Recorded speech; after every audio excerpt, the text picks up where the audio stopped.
Welcome to the Banker Lamp. Please enjoy the video. You're starting with damp hair, about 70% dry, so the serum spreads evenly. First, shake the bottle if needed, then pump 0. 5 to 1 for short hair or 1 to 2 pumps for longer hair. Once dispensed, rub the serum between your palms for 3 to 5 seconds to warm it. This helps activate smoothing ingredients. Then, starting at the mid-lengths, glide your hands through hair toward the ends. Make sure to avoid the roots to prevent greasiness. Now you'll ensure even distribution.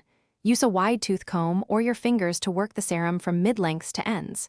You want even coverage so the active ingredients seal, protect, and detangle each strand. If hair feels heavy, stop and blot with a towel. If frizz persists, add an extra half pump targeted to the problem zones. Once done, let hair air dry slightly or proceed to blow dry on low heat for best smoothing and protection results.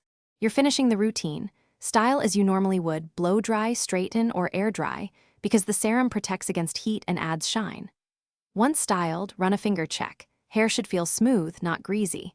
If you encounter heaviness or buildup, clarify monthly with a gentle clarifying shampoo. If hair looks oily, cut back to a quarter to half pump and restrict application to the ends. Remember, little goes a long way. Adjust dosage for fine versus thick hair types. Thanks for watching. If this was helpful, leave a like and consider subscribing. See you next time.